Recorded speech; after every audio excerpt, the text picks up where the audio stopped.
Time now for our Friday roundtable discussion of some of the week's top stories. We'll look at the global recession from a slightly different perspective. Will hard times actually lead to less conflict between countries as they focus on problems at home? Secretary of State Hillary Clinton tries to revive the Middle East peace process and offers Iran a chance to join discussions on Afghanistan. And after our in-depth series on Mexico's drug war, we'll ask the question, does it pose a security threat to the United States? Joining us tonight, Gideon Rose, managing editor of Foreign Affairs magazine, and our colleague, Peter Eisner of Worldfocus, a former deputy foreign editor of the Washington Post. Good to see you both.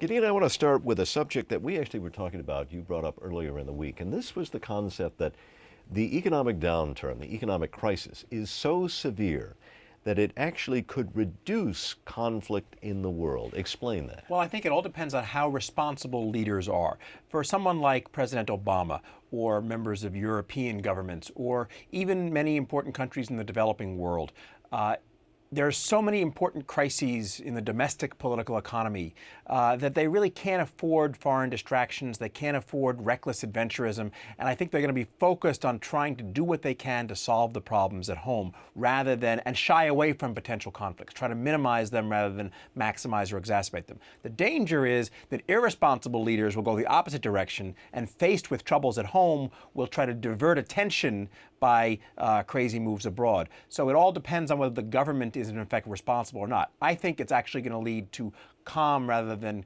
conflict, but we'll have to see. And Peter, one of the other attributes here, one of the problems could be that you have governments so destabilized, rioting in the streets, unrest, all of that. That creates a different sort of crisis atmosphere, though. Yeah, I think so. I think that the problem here is that discord kind of promotes discord, so that if there's an economic problem, it kind of like what makes the street look even more difficult. So I think even in history, you could say, I kind of tend to more to the pessimistic view on it that Gideon mentions. More or less that the danger is that to divert attention, somebody's going to go toward pushing away from domestic issues and adventurism, and that's a very dangerous thing. Yeah, I've got a good idea here. Let me distract you. I'll invade my neighbor. That sort of philosophy there. It's been tried in the past. Let's talk about Secretary of State Hillary Clinton. She went off into the Middle East, her first foray there as being Secretary of State, and then she went off into Europe. First of all, an overview of this trip. How do you think it went?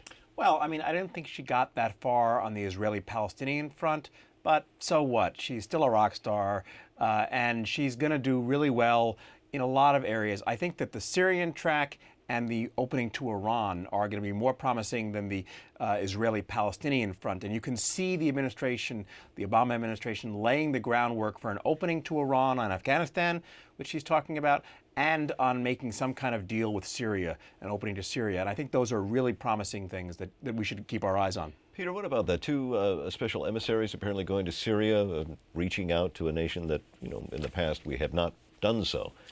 Right. I think it's really the start of the sea change, and it's too early to say what this week is going to portend.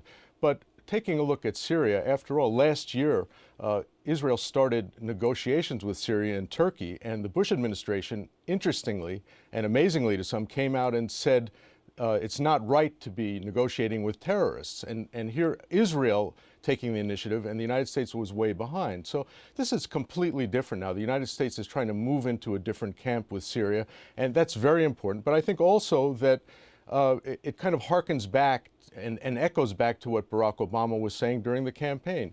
I want to talk to everybody. Diplomacy works, and this is part of it. And it's also going on above board, as well as with subtle messages in letters and different types of emissaries. So it's a broader diplomacy than we've seen in a long time. It's really kind of good old-fashioned diplomacy. Absolutely. It's good old-fashioned diplomacy, and it's focusing on several levels. On the one hand, they're going after great powers like Russia and so forth. They're also going after important middle powers like Iran itself. And they're also trying to flip the lower client states like Syria. The idea with the Syrian track is maybe you can get some kind of deal between Israel and Syria, which will flip Syria from the Iranian camp into the U.S.-Israeli camp or something like that, or at least detach them a little bit from Iran, which would be great if you could do it. Whether they'll be able to, we don't know. You mentioned Iran, and the Secretary of State invited Iran to be a participant in this gathering to talk about Afghanistan. How could Iran help Oh, there's lots of ways because there are some common interests. You don't hear about this much because of all the conflictual things between the United States and Iran, but there are certainly common interests, and stability in Afghanistan is one area in which potentially the United States and Iran have a strong thing. And after 9/11, they were indeed cooperative. And so I think the idea of bringing them into a regional issue like Afghanistan, where you can talk with them without seeming to talk directly in a politically contentious way, is a very smart move. And then, of course, you make them feel like they're involved. You can start tackling some other thornier issues like a nuclear program. Let's move on to Mexico. That was the subject, the drug wars of our series signature reporting this week. Is this a serious problem for the United States? I know it's certainly one we look upon south of the border and are very bothered by the high death toll and the level of violence. But are we really talking about a Mexican government that's being destabilized? Well, that's actually what the Pentagon fears. Early this year already, some of the analysis compared the possible dissolution of Mexico as a government to Pakistan. It's quite frightening, considering the fact that we're dealing with our own border. Nobody knows how many thousands of drug operatives there are in northern Mexico, and it's been growing, it's been snowballing. This is something that's been going on for decades, but it's getting to the point of actually challenging the Mexican army and certainly infiltrating at times Mexican police organizations. So the United States is concerned about it, and they have good reason to be. This is the war next door, literally.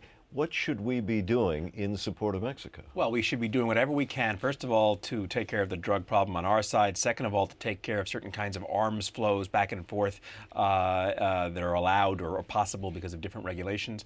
And we should be trying to support the Mexican civilian state and military in its operations against the bad guys. I have to say, though, maybe it's just my role to be the optimist today, that as serious as the issues are, as bad as they are getting, we've been hearing, or I've been hearing at least, people who are predicting civil war and disaster and state failure in Mexico for ages. It could happen, and this time may be different, but so far it seemed to muddle through. I don't think Mexico is going to destabilize and fall off into chaos anytime soon. You know what? The world needs optimists. We appreciate it. Thank you, Gideon Rose, Peter Eisner. Good to speak with you both.